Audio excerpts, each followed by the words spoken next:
na verdade, ele é uma condição atmosférica de longa duração, diferente do tempo, que é a condição momentânea da atmosfera, quando a gente diz que está ensolarado, nublado, ok? E, de certa maneira, as condições térmicas de Teresina eram bem diferentes na conjuntura de sua fundação. Sério? Primeiro, em função, a Teresina continuava tropical. A condição da tropicalidade, ela é inerente à nossa localização. O fato de Teresina estar no sítio onde ela está, na localização em relação à linha equatorial, conferiu no passado recente, porque na escala do tempo, sim, séculos é coisa, sim, recente, claro, conferiu a Teresina a tropicalidade. Mas nós podemos considerar a dimensão que a gente chama de topoclimática. O que é a dimensão topoclimática? É considerando o espaço da cidade, ou seja, a extensão da cidade, que é uma extensão pequena comparada com grandes espaços nacionais, continentais. Então, na escala topoclimática, nós tínhamos uma Teresina muito mais arborizada, vegetação nativa. Nós tínhamos as condições do Rio Parnaíba e do Puti, um outro patamar, com a outra característica física. Isso faz muita diferença, né? Faz muita diferença, porque a interferência do homem nos espaços, retirando a cobertura vegetal, alterando a dinâmica do rio, ampliando a concentração de concreto e asfalto, naturalmente contribuem para um microclima com condições diferenciadas do conjunto do clima, que é o caso tropical. Entendi, professor. E aí isso foi degradando, né?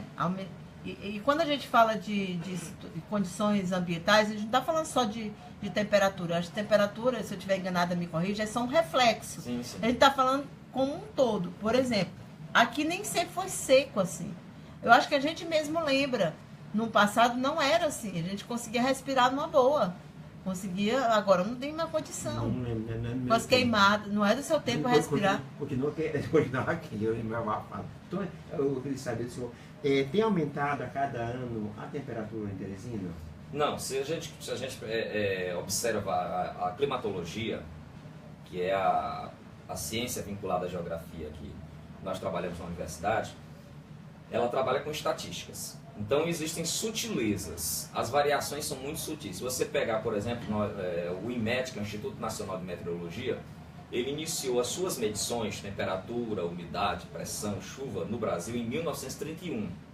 Se você pegar um climograma de Teresina, que é um gráfico do clima de Teresina, ou uma normal climatológica, que é um conjunto de todas as medições, você vai observar que as sutilezas são muito meio grau, 1 grau, variando a mais ou a menos. Mas isso é muita coisa, né? É muita coisa, mas se você observar, essas variações, elas oscilam. Em algum momento de tempo, algum recorte temporal, ela está a mais, em algum momento ela está a menos, em função de fenômenos que são muito maiores do que a escala teresinense, né? Que é o caso do El Niño e da Laninha, que interferem de forma assim, exponencial na característica. Como a Cindy estava colocando, você tem outras variáveis que foram modificadas. A umidade é uma delas. Teresina, costumeiramente, é uma cidade quente e úmida. A presença dos dois rios e da vegetação garantia um padrão de umidade. O que se tem verificado essa variável, sim, é digna de uma observação. É que nós estamos observando a cada ano, no período de BR-Obró, no início do BR-Obró, padrões de umidade tipicamente semidesérticos. Sim. Então a gente tem com facilidade atingido patamares inferiores a 30% de umidade relativa. E isso não é saudável, isso não é salubre. Com certeza Saraiva, no seu pensamento, não vislumbrava uma possibilidade de ter condições de temperatura com umidades tão baixas, que são extremamente agressivas à saúde, principalmente de crianças e idosos. E a gente não sabe o mal que existe em perder esses rios, porque eu acho que a gente, pelo menos dentro de Teresina, a situação é basicamente essa. Nós não temos os rios que nós tínhamos, isso é fato. O professor está destacando apenas uma das consequências. Certamente existem outras. Quando a gente trata de natureza, ela nunca faz uma coisa só isolada, né? Então, mexe com todo o meio ambiente. Sem falar que a gente tem outras condições. O desmatamento, aí todo mundo, mas a cidade está crescendo. Concordo, a cidade tem que crescer. Só que uma cidade com as condições climáticas de Teresina deveria crescer, mas pensando na saúde e no bem-estar da população, Tem que né? ser com planejamento, né? Na verdade, nós temos hoje a massa pensante, ou seja, os maiores pesquisadores da região norte-nordeste, na dinâmica climática, na questão da engenharia, da arquitetura, estão aqui no Piauí. Existe hoje um esforço muito grande de se pensar uma Teresina diferenciada, mas há necessidade que os gestores incorporem essa nova filosofia, que o setor empresarial incorpore essa nova filosofia, adaptar as construções e os projetos infraestruturais às condições de Teresina, para que nós tenhamos salubridade e qualidade de vida. Eu acho que está difícil, porque os arquitetos, eu vi agora uma revista muito grande de arquitetura, casas lindíssimas, apartamentos lindíssimos, com nenhuma solução além do ar-condicionado tradicional. Porque parece que vai embutido. Quanto mais ar-condicionado, parece que eles acham mais elegante. Nós estamos reféns, né? Nós somos reféns hoje do ar-condicionado. Então, né? E outra coisa que eu queria saber do senhor, nesse pacote que vem das alterações globais, tem lugar ainda para solução locais?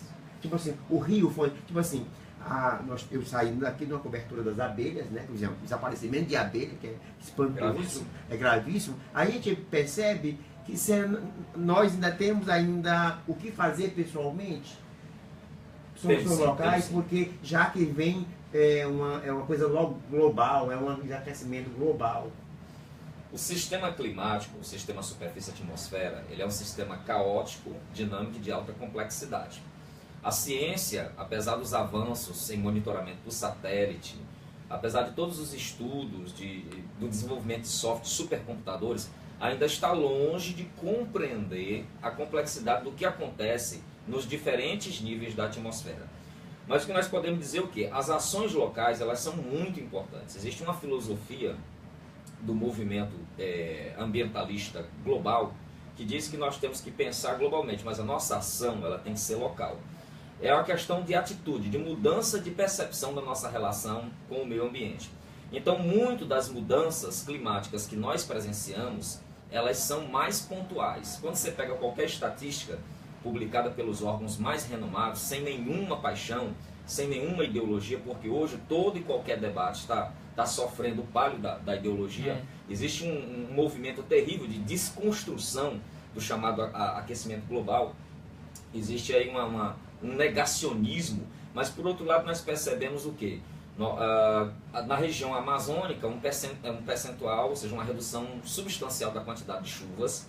Aqui mesmo em Teresina, que nós temos influência da área amazônica, nós percebemos o quê? Que algumas chuvas que ocorriam na região serradeira, na região sertaneja, elas reduziram. Teresina mesmo, os verões chuvosos de Teresina eram espetaculares. Quem tem uma memória de 30 anos pode presenciar. O Efraim não chuvas, tem, que ele disse que não era do tempo dele. Pois é, chuvas torrenciais. Mas procura né, no Google que tem. E nós presenciamos uma redução. Entretanto, a redução em termos absolutos não significa uma redução no sentido da abrasividade, do dano que uma chuva pode provocar em Teresina. Hoje é uma cidade muito mais vulnerável do que há 30 anos, em função da impermeabilização, né? Ou seja, não há escoamento, em função da necessidade de se pensar uma rede de drenagem efetiva que contemple o crescimento da cidade, a vazão do sistema de esgoto e as novas condições urbanísticas em que a cidade foi remodelada. Então, há que se pensar localmente ações que às vezes são pontuais, como a questão do lixo urbano, como a atitude de cada morador em relação ao lixo, que pode contribuir para o entupimento de sistemas de esgotamento sanitário, nós estamos aí nos aproximando da estação chuvosa. Ainda há muita incerteza sobre quantos volumes, porque a meteorologia nacional ela não está em concordância com o que diz a meteorologia internacional. Há um quadro de